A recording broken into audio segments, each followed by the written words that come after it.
Sébastien. Bon après-midi tout le monde. Good afternoon. Today I'm joined by my colleague Minister Anita Anand, Doctors Tam and New, and Brigadier General Brody. Je voudrais maintenant inviter ma collègue, la ministre Anand, à prendre la parole. Alors à vous, Anita. Thank you so much, Dominic, and it's just great to be here with everyone today. I'm going to provide you with a brief update on where we stand regarding the procurement and delivery of COVID-19 vaccines. From the beginning, our government has said that all eligible Canadians will be able to be fully vaccinated by the end of September. Thanks to the groundwork that we laid by signing agreements with a variety of leading manufacturers, we are not only meeting but also exceeding our initial targets. Nous avions dit que nous allions recevoir 6 millions de doses au premier trimestre de l'année et nous en avons reçu 9,5 millions de doses au premier trimestre. Nous avions prévu entre 48 et 50 millions de doses avant la fin du deuxième trimestre. Nous sommes en voie de dépasser nos prévisions les plus élevées de plusieurs centaines de milliers de doses. In the first quarter, we had projected that we would receive 6 million doses, and because of our aggressive negotiations, we accelerated this number and ultimately received 9.5 million doses of COVID-19 vaccines. We had projected between 48 and 50 million doses to arrive by the end of the second quarter, being the end of June, and we are on track to beat the top end of that range by hundreds of thousands of doses. We have delivered 44 million doses to the provinces and territories. As of yesterday, they have administered more than 36 million doses. And according to the latest numbers, 77% of eligible Canadians have received at least one dose of vaccine. À l'heure actuelle, le Canada demeure le premier pays de G7 et du G20 pour le nombre de premières doses administrées. Et chaque jour, de plus en plus de Canadiens reçoivent leur deuxième dose. D'ici la fin du mois de juillet, je peux vous confirmer que nous devrions toujours être en mesure d'avoir reçu environ 68 millions de doses. As it stands, Canada remains first in the G7 and the G20 for the number of first doses administered. And more Canadians are getting their second dose every single day, including, I may add, myself. This morning, I am happy to report that I received my second dose from the vigilant healthcare workers staffing the Halton Regional Vaccination Clinic at the Oakville YMCA. Thank you so much. By the end of July, I can confirm that we remain on track to have received approximately 68 million doses of COVID-19 vaccines. All of this is a result of the Team Canada effort, which we have witnessed from the very beginning of this pandemic. While the end is in sight, we are not there yet, and we must remain vigilant. Vaccine supply chain disruptions, unfortunately, still occur. Case counts are following, but we still need to keep our guard up to ensure that vaccines continue to arrive in Canada. This is the work that my department and I will continue to do every single day, accelerating deliveries and ensuring arrivals of vaccines for Canadians. So let us all continue to exercise caution and follow public health guidance. And if you haven't yet and you are eligible, please get your shot and do your part to conquer COVID. Les vaccins sont ici et nous continuons d'en recevoir. Et si nous ne baissons pas la garde, nous sortirons de cette crise ensemble. The vaccines are here. More and more are on their way. And if we keep up the fight, We will get through this together. Thank you. Miigwech. Merci beaucoup. Thanks very much, Anita. And we'll now turn to Drs. Tam and then Dr. New. Dr. Tam. Merci. Bonjour à tous. Nationally, 7-day rolling averages continue to decline. Our current national case count is down to less than 640 new cases reported daily. On average, 988 people with COVID-19 are being treated in our hospitals each day, including 486 in intensive care units, and an average of 14 deaths are being reported daily. But the big news is what's continuing to go up. And this past Sunday, the city of Toronto rose to the top when, at a single vaccination clinic, Torontonians stepped up to break through the Canadian one-day record and fly past the North American record to score a worldwide record of almost 27,000 doses given during a day dubbed #Vaccine Day. People all across the country can take pride in this record because so many have stepped up to get vaccinated and encourage others. This is a winning shot for everyone. And though we still need to get more sleeves up for the first and second doses, keep up with precautions as immunity builds across our communities, and listen up to public health advice for awareness of local COVID-19 risks, more and more of us are asking, when can we hug our loved ones? In particular, grandparents, aunts and uncles are looking for advice for when they can share hugs with the kids in their lives. The answer is, because children under 12 are not eligible for vaccinations yet, there is still a risk they can get infected with COVID-19 and pass the virus on to others. However, if you and everyone else around them are fully vaccinated, the risk is lower. By assessing everyone's risk and comfort levels, you can determine if additional personal preventive practices are needed when hugging or being close in person, such as wearing masks and gathering outdoors.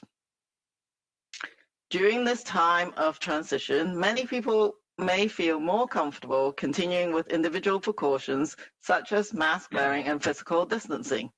Let's continue to support each other by respecting each other's personal risk comfort levels.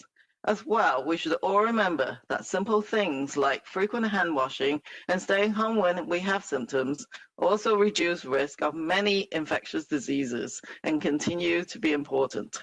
So let's keep working it up together to get Canadians protected and vaxxed to the max. Thank you, merci, and miigwech. Bonjour à toutes et à tous. À l'échelle nationale, les moyennes mobiles sur 7 jours continuent de baisser. Le nombre moyen de cas déclarés au pays a diminué pour atteindre moins de 640 nouveaux cas par jour. Le nombre moyen de personnes atteintes de la COVID-19 traitées dans nos hôpitaux chaque jour est de 988. De ce nombre, 486 étaient traités dans des unités de soins intensifs et en moyenne, 14 décès ont été déclarés par jour. Mais la grande nouvelle est ce qui continue d'augmenter.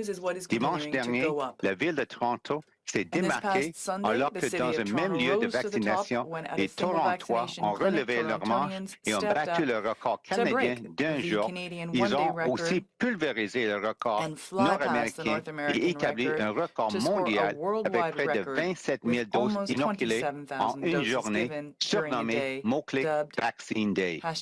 Les gens de tout le pays peuvent être fiers de ce record, puisque tant de personnes se sont fait vacciner et ont encouragé les autres à le faire. Nous en sommes tous gagnants. Toutefois, toutes les personnes doivent relever leurs manches pour obtenir la première et seconde dose. Il faut continuer d'observer les précautions à mesure que l'humidité s'accroît dans nos collectivités et de suivre des conseils de santé publique en ce qui a trait aux risques liés à la COVID-19 de chaque région. De plus en plus de personnes parmi nous se demandent quand pourrons-nous serrer de nouveau nos proches dans nos bras.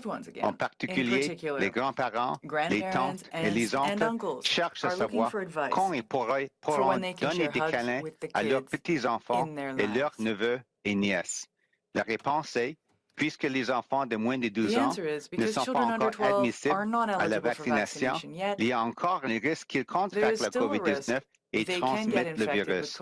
Toutefois, si toutes les personnes de leur entourage sont entièrement vaccinées, le risque est plus faible.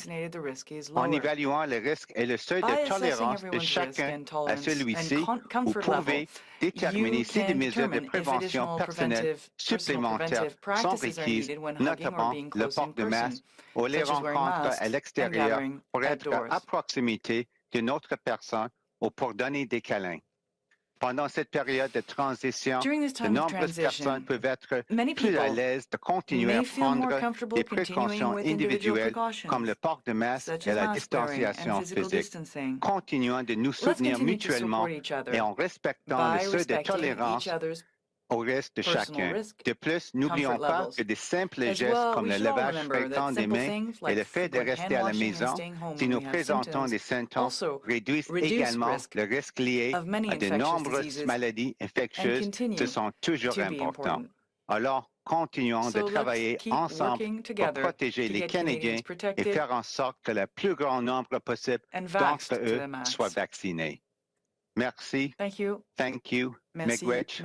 Go Habs, go.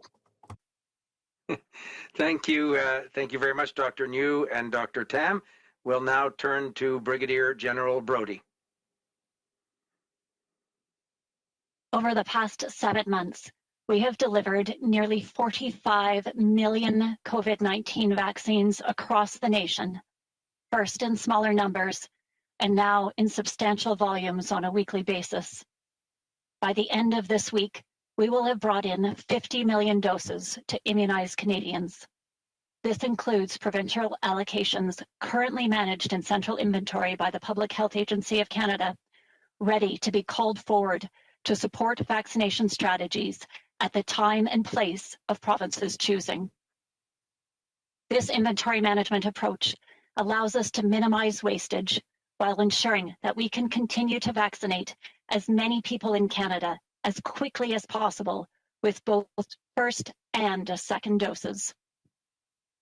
This week's distribution of 2.4 million doses of Pfizer-BioNTech is well underway, with close to 2 million of those doses already delivered to vaccine delivery sites across the provinces. Moderna deliveries, carrying over from last week's allocations, are also ongoing. This week's allocation of 1.4 million doses arrived today for delivery late this week and into next week. Moving forward, we are still tracking allocations of Pfizer-BioNTech in July, totaling 9.1 million doses, and we are working with Moderna to confirm upcoming delivery schedules for the balance of July's allocation. We are not done yet. We are carefully monitoring upcoming supply to ensure that Canadians have the doses required to maximize vaccination rates across all eligible populations. D'abord, en plus petit nombre et maintenant en quantité importante chaque semaine, nous avons, au cours des 7 derniers mois, livré environ 45 millions de doses de vaccins contre le COVID-19 partout au pays. D'ici la fin de cette semaine, nous aurons amené 50 millions de doses pour l'immunisation des Canadiens et Canadiennes. Ce nombre comprend les allocations aux provinces actuellement gérées en tant qu'intervenants centralisés par l'Agence de la santé publique du Canada, prête à être achetée pour appuyer les stratégies de vaccination des provinces au moment et à l'endroit qui leur conviennent. Cette approche de gestion de l'inventaire nous permet de réduire le gaspillage tout en nous assurant de vacciner avec la première et la seconde dose le plus grand nombre possible de personnes au Canada et le plus rapidement possible. Cette semaine, la distribution des 2,4 millions de doses de Pfizer-BioNTech est bien amorcée. 2 millions de ces doses ont déjà été livrées et des sites de livraison de vaccins dans les différentes provinces. Les livraisons de vaccins de Moderna, quantité restante des allocations de la semaine dernière, sont également en cours et Nous avons reçu l'allocation de cette semaine qui est de 1,4 million de doses aujourd'hui que nous distribuerons dans les prochains jours et au début de la semaine prochaine. Par la suite, nous continuons de s'entendre à recevoir les allocations de Pfizer-BioNTech pour le mois de juillet, qui totalisent 9,1 millions de doses. Et nous travaillons avec Moderna pour obtenir une confirmation du calendrier de livraison pour le reste des allocations du mois de juillet. Ce n'est pas encore terminé. Nous surveillons de près l'approvisionnement à venir pour nous assurer que les Canadiens et les Canadiennes ont accès aux doses nécessaires pour optimiser les taux de vaccination pour toutes les populations admissibles. Merci. Thank you very much, General Brody. So, Jean-Sébastien, à vous maintenant. Ça nous fera plaisir, évidemment, de prendre des questions. Jean-Sébastien will be happy to answer any questions.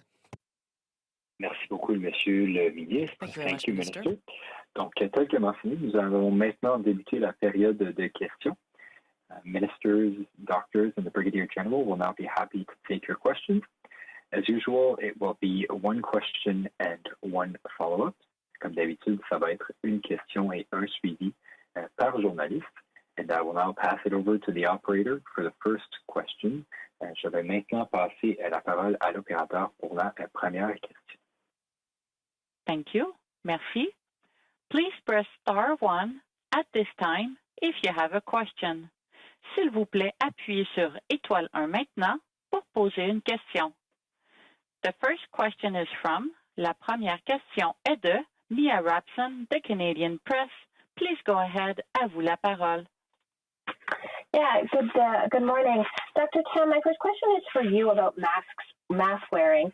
I'm just curious, I think you had said that when about 75% of Canadians were fully vaccinated, that's when we could start to think about relaxing things like masks and physical distancing. But we've seen more recently calls in England and in Israel, I'm thinking specifically, to continue masks or bringing back mask mandates because of sort of a resurgence in cases. What do you think the Delta variant means for mask wearing, and how long do you think Canadians could expect to need masks or be suggested to wear masks? Yes, thank you for that question. And of course, we're learning about variants and viruses every day, and certainly the experience in other countries do help inform us. Last Friday, I also showed some new modeling that included, amongst other things, the parameters of the Delta variant in terms of transmissibility and potential for increased impact on hospitalizations. And there we suggest that we could prevent the fourth wave if we can get the vaccine coverage even higher, and including 80% vaccine coverage in the younger adult populations to try and reduce the transmission. So I think it's a combination of things in terms of about mask wearing. And I think we do have to be quite cautious because the provinces are just beginning to open up, and we will then see what happens. Even though we have a good first dose coverage, we still need to, I think, go a bit higher. And quite a number of people haven't had the full vaccination. So this is a period, I think, that we should be more cautious. Having said that, I think that has reduced, you've seen the combination of public health measures and the vaccines reducing the impact in our communities. As things ease up, we just have to watch very carefully on what transmission looks like. At the same time, people wanted some guidance as a rule of thumb, if you like, a framework to work with for individuals who've been fully vaccinated, and we provide some of that on Friday. But still, I think in terms of being precautionary, still think about those fundamental principles of reducing your risk and where risk could be higher. For example, the 3 C's we keep talking about, things, close contact, confined, crowded spaces. Try to reduce all of those things still. We're still not quite there with vaccination coverage, and this is a period of prudence, but I hope the guidance provides some measure of yardstick for people to look at the individual situation. And I keep saying that, life after vaccination guidance is not the same for everyone everywhere. And it's not the same in Manitoba or the Yukon right now compared to maybe in the Atlantic provinces. So you do have to still follow local public health advice. Okay, thanks. I'm sort of more talking about whether mask mandates were needed, but my second question is for Brigadier General Brody. You mentioned an inventory management approach to vaccines. I'm wondering if you could provide a little bit more information about what that means if you're holding back significant portions of all vaccines. I know last week you'd mentioned AstraZeneca being held in back sort of for distribution as provinces requested them. Just looking for a bit more explanation of what that inventory management approach is and how many doses Ottawa is keeping aside. At this point, we're not holding doses on behalf of the provinces as part of a federal allocation. What we're doing is assisting the provinces in managing their inventory based on their per capita allocations as confirmed shipments come in. And as over the last several weeks, as we have brought more and more significant volumes of vaccine in, we have partnered with the provinces in some cases to help manage their inventory by giving them the option of drawing their allocations down in full or in part as they move through the weeks and support their individual campaigns and programs. We have brought in 795,000 doses of AstraZeneca in the last couple of weeks. Some of those doses were allocated for the provinces based on requirements that they had identified, and a small portion is being held within our federal inventory to offset any requirements as they evolve. So certainly the situation is evolving on a day-to-day basis. We continue to bring in vaccines to ensure that we have the sufficient quantity and types of vaccines that Canadians need in order to continue our vaccination campaigns. With confirmed deliveries alone, we expect that by the end of July, we will have sufficient vaccine supply to vaccinate upwards of 90% of the eligible population, and that is tremendously good news. And as we track closer and closer to those optimal levels of doses, we'll further refine our inventory management approach to ensure that Canadians have all the doses that they require now and going into the future, and that we're well postured for next steps. Thank you. Thank you, Brigadier General. Opératrice, à vous pour la prochaine question. Operator, over to you for the next question. Thank you. Merci. The next question is from, la prochaine question est de David Schickman, le CBC News. Please go ahead. À vous la parole. Hi, yes. Hello, everyone. We have a story up about the Johnson & Johnson vaccine on cdc.ca. Basically, we don't know when we're getting any new shipments. So I guess this question is for Dr. Tam and potentially for Minister Anand. What concern do you have about not receiving any of this one-shot dose? I know we're receiving lots of other vaccines, but this vaccine, the J&J vaccine in particular, was counted on as being, this great help to vulnerable populations here in Canada who might not come back for their second dose. So yeah, what concern do you have about not receiving, any update on when we're going to be getting these doses? I'll start. Thank you so much for the question. So last summer, we put in place a diverse portfolio of vaccines with leading vaccine manufacturers on the advice of the Vaccine Task Force and the Public Health Agency of Canada, and J&J was one of those companies. We signed an agreement with J&J for 10 million doses of the single-shot vaccine. And that contract remains in place and will be able to lead to additional deliveries of the J&J vaccine to Canada should the provinces and territories need or require that vaccine. At the current time, there are discussions ongoing with the provinces and territories regarding their desire to receive the vaccine. In other words, there's an assessment of demand that is occurring, and there's a conversation between the federal government and the provinces and territories on that point.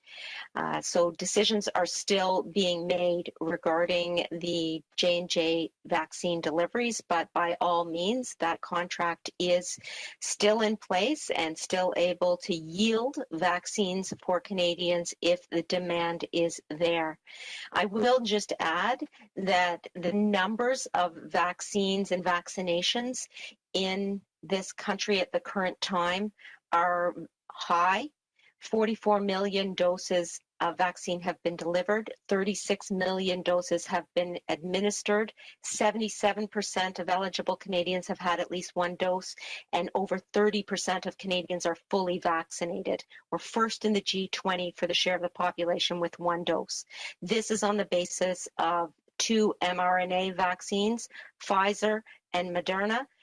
To be clear, we have procured 51 million doses of Pfizer, 44 million doses of Moderna, as well as AstraZeneca. But as I said at the beginning of my response, the J&J contract remains in place, and if the demand is there for that vaccine, we will be able to supply the provinces and territories with it. I'll turn it over to Major Brigadier General Brody to supplement my answer in case she has anything on the terms of the negotiations with the provinces and territories. Thank you. Thank you, Minister. At this point in time, we are not receiving a strong demand signal at all from the provinces, so we continue to leave those communication channels open. If we do receive a signal from the provinces indicating demand, then we certainly have the mechanisms, as Minister Anand indicated, to bring that vaccine in. At this point in time, we are focused on the mRNA vaccines, which are those that are really in demand by the provinces in order to accelerate those second dose strategies and to really get as many first doses as we can as soon as possible. So at this point in time, the demand is really focused on the mRNA vaccines. Thank you, Minister.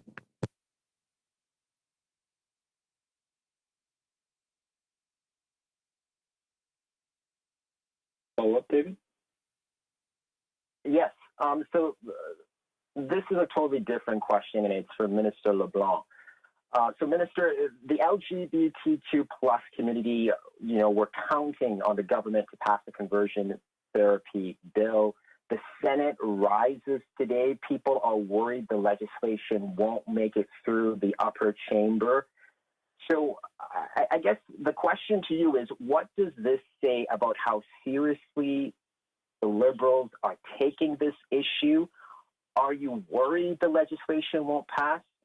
Why have we gotten to this, 12-hour situation where this really important legislation that's really important to the LGBTQ plus community might not get passed? It's in limbo, essentially. So first of all, we certainly understand the importance of this legislation. Liberals and the government introduced this bill precisely because we recognize the importance and accept the importance that the LGBTQ community has shown for this legislative action as well. I would have you note that 62 Conservative members of Parliament in the House of Commons voted against the legislation. We believe that the Senate should study this legislation and should adopt this legislation. We're calling on the Senate to do what is necessary to bring this legislation to royal assent. We've also taken note of a number of Conservative senators who have resisted supporting this type of legislative amendment in the past, and we certainly hope the Conservatives in the Senate aren't going to frustrate the clear will of the majority of elected representatives in the House of Commons, and certainly the Liberal government, to pass this legislation. So I'll continue to work with my colleagues, the Minister of Justice and our representative in the Senate, to impress upon the Senate the importance of bringing this legislation to royal assent. So we understand the concerns of the LGBTQ community. We are of the same view that they are, and we regret that so many conservatives oppose this legislation, but we're certainly not going to give up until it receives royal assent.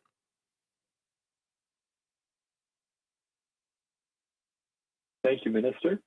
Operator, next question. Opératrice, prochaine question. Thank you. Merci. The next question is from, la prochaine question est de Catherine Lévesque, La Presse canadienne. Please go ahead. À vous la parole. Oui, bonjour à vous tous. En fait, M. Leblanc, je me permets de vous poser environ la même question, mais surtout en voulant savoir comment est-ce que vous vous attendez à ce que le Sénat passe 4 projets de loi assez importants en quelques heures, et ça alors que ces projets de loi ont quand même été adoptés à la Chambre des communes à la 11e heure la semaine dernière. Écoutez, nous reconnaissons l'obligation du Sénat de faire son travail. Cependant, le fait que ces projets de loi ont été adoptés à la dernière heure est en très grande partie à cause des tactiques de l'obstruction des conservateurs à la Chambre des communes. Les conservateurs ont depuis des semaines à la Chambre des communes utilisé toutes sortes de manœuvres procédurales pour empêcher la Chambre des communes à se prononcer et à voter sur des projets de loi. Alors c'est en très grande partie la faute des conservateurs si on a été obligé de forcer à la dernière minute avec des séances prolongées, avec l'appui, il faut dire, dans certains cas du Bloc et des NPD. C'est la seule façon que nous avons pu ultimement amener ces projets de loi, comme par exemple la thérapie de conversion ou les amendements, le projet de loi C10, tellement appuyé par des communautés artistiques et culturelles au Québec et partout au Canada. Il fallait des alliés à la Chambre des communes, c'est ça que nous avons fait. Et nous espérons que le Sénat va prendre ses responsabilités. Il n'y a pas de magique à dire que le Sénat ne devra pas siéger au mois de juillet. Nous pensons que c'est des projets de loi importants. Ça représente la volonté des députés à la Chambre des communes, dûment élus à la Chambre des communes. Alors, nous allons continuer de travailler avec le Sénat afin qu'on puisse amener ces projets de loi à une sanction royale. Merci. Je voulais aussi vous entendre sur en fait une annonce que le chef conservateur Erin O'Toole a fait aujourd'hui. Dans le fond, il promet que si son parti est porté au pouvoir aux prochaines élections, dans le fond, les conservateurs promettent d'instaurer un plan de préparation d'urgence pour la COVID-19, mais aussi pour toutes les futures pandémies. Si je résume, ils veulent établir des partenariats avec les sociétés pharmaceutiques pour la fabrication de médicaments. Ils veulent travailler avec les États-Unis pour renforcer la chaîne d'approvisionnement nord-américaine. Ils veulent aussi une enquête publique sur la réponse du gouvernement à la pandémie. Je me demandais si vous aviez peut-être une réaction là-dessus, soit de M. Leblanc ou Mme Anand. Peut-être je pourrais débuter. Si Anita veut ajouter quelque chose, ce sera parfait. Nous sommes contents que M. O'Toole arrive aux mêmes conclusions que notre gouvernement. Nous avons reconnu depuis le début de la pandémie que le Canada était dans une situation difficile à cause du fait qu'au fil de plusieurs décennies, la capacité de biomanufacturier au Canada a été énormément diminuée.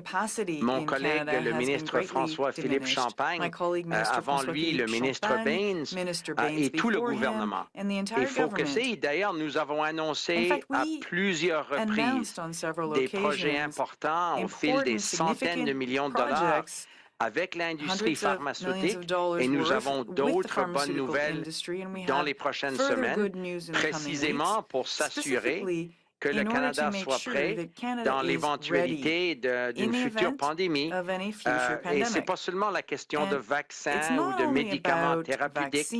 On a vu aussi avec l'équipement de protection personnelle. Ma collègue Anita a travaillé très fort dans les premiers mois de la pandémie pour s'assurer précisément que le Canada était équipé, que ce soit le gouvernement fédéral ou les provinces. Nous n'étions pas suffisamment robustes en termes de protection. Alors, on va s'assurer comme gouvernement national qu'on ne sera jamais de nouveau dans cette situation. Et le premier ministre et la ministre de la Santé ont aussi indiqué quand la pandémie sera terminée, nous allons évidemment prendre le temps nécessaire d'avoir une révision, une revue de qu'est-ce qui a bien fonctionné, qu'est-ce qui aurait pu mieux fonctionner et donner au futur gouvernement canadien toutes les réponses nécessaires pour protéger les Canadiens. Alors, M. O'Toole arrive à la conclusion des mois et des mois après que notre gouvernement, nous avons conclu exactement la même chose, que on a une obligation de s'assurer qu'on sera énormément mieux préparé si jamais on se trouve dans les mêmes situations. Et peut-être Anita ou quelqu'un voudrait ajouter quelque chose. Oui, oui, merci beaucoup, Dom. Bien sûr, lorsque cette pandémie a commencé, le Canada ne disposait d'aucune capacité de bioproduction convenant à un vaccin COVID-19. Le sous-investissement dans la capacité de production de vaccins a commencé il y a des décennies au siècle précédent. Nous avons tout de suite compris que nous devions investir, comme Dom a dit, dans notre production domestique flexible et augmenter nos installations, ce que nous avons fait. Notre gouvernement a déjà investi de manière agressive dans de nouvelles capacités de biofabrication. En fait, nous avons pris des mesures sérieuses sur ce front avant la pandémie et dans notre premier mandat, nous avons rétabli la capacité d'investir dans les sciences de la vie. Et nous n'avons fait que accélérer nos investissements de manière significative depuis la pandémie, avec des investissements majeurs dans les capacités de production telles que Medicago, par exemple, et au Conseil national de la recherche. C'est pourquoi le budget de 2021 prévoit 2,2 milliards de dollars sur 7 ans pour assurer la croissance du secteur national dynamique de la biofabrication et des sciences de la vie qui soutient des milliers de bons emplois pour la classe moyenne. Les conservateurs ont voté contre cet investissement. Ces investissements aideront à constituer le bassin de talent et les systèmes de recherche du Canada et à soutenir la croissance des entreprises canadiennes du secteur des sciences de la vie. And I will say that in addition to all of these commitments to domestic manufacturing, at the same time, we are pulling in record numbers of vaccines such that Canada is atop of the world in the administration of first doses. We've delivered 44 million vaccines to provinces and territories, 36 million of which have been administered. So our strategy is twofold: to build up domestic biomanufacturing on the one hand, and to bring in deliveries of vaccines for Canadians in record numbers. And we will continue to operate on these two tracks so that Canadians are well served, so that Canadian jobs are well served, and so that Canadian sciences are well served. Thank you. Thank you, Minister Anand. Operator, next question. Opératrice, prochaine question. Thank you. Merci. The next question is from, la prochaine question est de Sarah Turnbull, CTV News. Please go ahead. À vous la parole. Hi there. Thanks for taking our questions. This one is for Dr. Tam. There's increasing speculation that a federal election could be called this summer or fall. Has the Prime Minister consulted you on how to campaign safely? And do you think Canada is in a safe enough place with COVID-19 to have a national campaign? No, I have not been consulted on this matter, but we do have already published guidance on the type of public health measures that should be observed. And of course, the Chief Electoral Officer will take some of the those considerations in mind as they go about operationalizing any kind of election. So that kind of dialogue has been taking place throughout, the pandemic itself, really just to make sure people understand the guidance. And but in the end, of course, you also have to take into account what's happening locally at the time. So even now, as I said, Manitoba might be a bit different from Ontario, and maybe even within Ontario, there's different epidemiology. So local public health has to engage with the teams from the Chief Electoral Officer and Elections Canada. I think that's where the engagement occurs. Okay, thank you. And I think for Dr. Tam as well, the new border changes are set to come into place on July 5th in just a few days. Is there any more information you can provide on sort of the privacy component, or how are you going to ensure there's the security of travelers' vaccination documentation on the ArriveCan app? Has there been any consultation with the Privacy Commissioner on this? Are you concerned about the privacy element? That kind of thing. Yes, thank you for that question. And if needed, some follow-up can be done with the teams that actually work on ArriveCan. But as with any of these key initiatives, the proper consultations have been done. So that does involve the collection of information with the ArriveCan, including vaccination.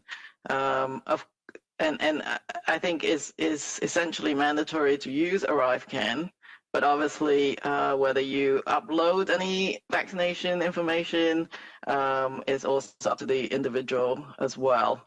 And so I think there's checks and balances in all of that process. But yes, I could certainly refer you to colleagues who actually work on the app. But based on what I know, these consultations were done. And I'm not sure if Minister LeBlanc actually has any more information on that front. Thank you, Dr. Tam. And obviously, our colleagues at the Canadian Border Security Agency take the privacy concerns of Canadians very seriously. One of the things that our government wants to do in terms of developing, in partnership with the provinces and territories, the appropriate proof of vaccination credential for international travel is precisely to ensure the security and privacy of the personal health information of Canadians. We obviously have confidence in the ArriveCan app to date, but it is but a transitional measure until we get to a longer-term international proof of vaccine credential, and the appropriate authorities, obviously working with provinces and territories as well that share these same concerns, will be in touch with the Privacy Commissioner and others to ensure, as we develop these options, that we're respecting the privacy rights of Canadians. Thank you, Minister. Opératrice, prochaine question. Operator, next question. Thank you. Merci. The next question is from, la prochaine question est de Mylène Crête, Le Devoir. Please go ahead. À vous la parole. Bonjour. J'aimerais revenir sur la question qui avait été posée au début par ma collègue Mia Rapson. C'était concernant le port du masque à la lumière là, de l'arrivée potentielle du Delta variant au Canada, ou en tout cas d'une plus grande multiplication des cas. Donc, je me demandais, est-ce que vous considérez qu'il serait pertinent de conserver le port obligatoire du masque en attente de la quatrième vague et peut-être même probablement pendant? In anticipation of this other wave or even during. Excusez-moi. Merci pour la question. C'est Dr. New. Peut-être je peux commencer avec une réponse. Oui, on suit étroitement la situation ici au Canada, mais aussi à travers le monde et aussi avec l'expérience dans les autres pays en concernant les variants préoccupants, incluant le variant Delta. Et ce qu'on voit, c'est sûr que le variant Delta est plus transmissible, aussi peut avoir les conséquences plus graves si on est infecté avec le virus. Ici au Canada, à l'heure actuelle, les nombres de cas signalés par jour, mais aussi l'impact sur le système de soins de santé, on est dans une bonne place. Mais c'est sûr qu'il ne faut pas assouplir les mesures de santé publique trop rapidement. Donc, je pense qu'avec nos collègues des provinces et territoires, tout le monde sait exactement qu'est-ce qui peut arriver. Donc, je pense qu'avec l'assouplissement des mesures de santé publique, on voit qu'est-ce qui se passe dans les provinces et territoires. On est dans une position de donner des conseils à monsieur, madame, tout le monde, même nous autres ici à l'échelle fédérale, avec des conseils. Qu'est-ce qu'on peut faire si on est vacciné avec les 2 doses de vaccin? Qu'est-ce qu'on peut faire avec nos amis, notre famille? Mais avec ce qui se passe, c'est toujours important de souligner le point qu'il faut augmenter la couverture vaccinale parce que le plus grand nombre des Canadiens protégés contre la COVID-19 en général, mais aussi contre le variant, c'est toujours mieux pour les pays. Mais on voit ce qui se passe dans les autres pays et c'est sûr que si on continue à suivre étroitement la situation épidémiologique au Canada et on commence, je pense, peut-être une région à l'échelle locale ou peut-être dans une province ou territoire individuel, une augmentation des indicateurs nous démontrent que peut-être le variant de Delta ou les autres variants préoccupants commencent à avoir plus d'un impact.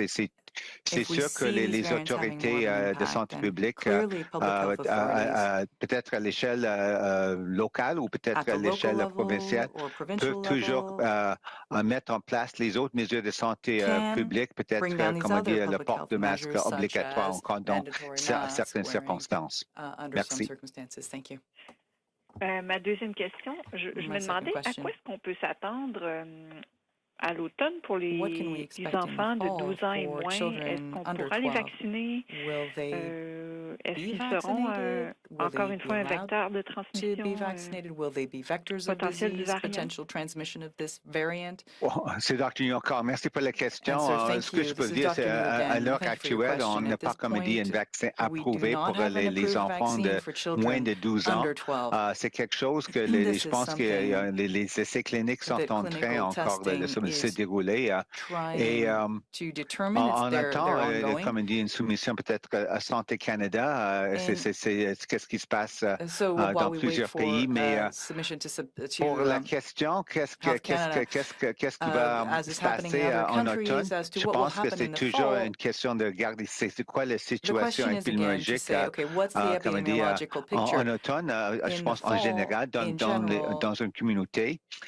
C'est sûr que les enfants peuvent encore, comme on dit, même aujourd'hui, peuvent encore, comme on dit, être infectés avec le virus et aussi peut-être transmettre aux autres, mais en général, ils ont des conséquences moins graves que les adultes. Donc, je pense que c'est pas vraiment nécessairement une question d'enjeu de les maladies parmi les enfants, mais plus la question de transmission aux autres. Et c'est pourquoi on souligne le point avec la population admissible à l'heure actuelle. C'est très important d'augmenter le taux de vaccination pour Canadians who are eligible for the vaccine, they really need to get vaccinated. I really would love to have 100% coverage for both doses. If every eligible Canadian is protected, it's less of an issue for children under 12. À l'heure actuelle, admissibles pour la vaccination. Mais on continue à suivre les données probantes, aussi les résultats des essais cliniques et aussi qu'est-ce qui va se passer peut-être avec peut-être une soumission pour avoir un vaccin approuvé. For vaccine approval. Merci, Dr. New. Donc, opératrice, à vous pour la dernière question. Operator, over to you for the last question. Thank you. Merci. The last question is from, la dernière question est de Brian Mullen, Global News. Please go ahead. À vous la parole. Good afternoon. This question is for the doctors. The Royal Society released a report today estimating that 6,000 COVID-19 deaths for people aged 45 and older are unaccounted for in official statistics. That could mean about two-thirds of the death toll may have been missed. Wanted to get your reaction to that report.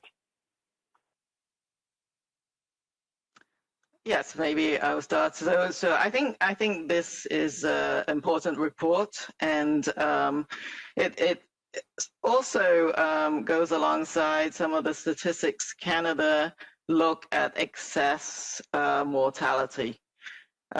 We do know that based on some of the ascertainment of cases and also deaths, that some of these could indeed have been missed or are delayed in reporting. So I think that some of these studies will shed further light on the actual impact of COVID-19. And so I think both this report and the Statistics Canada reports on excess mortality will give us a better picture. Which all to say is that it's even more important than ever to keep up with the vaccinations. One thing that I was really struck by when the vaccines first rolled out, particularly in seniors, not just in long-term care, but then obviously in the community, was how incredibly effective the vaccines were, because we saw the numbers of cases, but also the serious outcomes decline very quickly in those populations.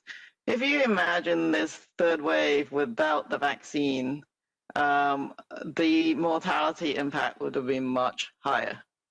You see the deaths didn't rise as fast as the cases. What we saw this time around was actually an increase in ICU admissions and hospitalizations. But the older, more high-risk populations, I think, saw the impact of the vaccines.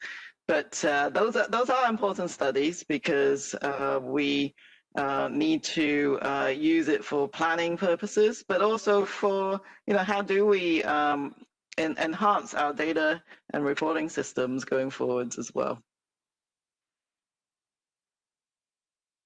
On that, how important is it to get better reporting on deaths in Canada, and what are some of the challenges with keeping records of elderly Canadians living in the community outside of long-term care homes?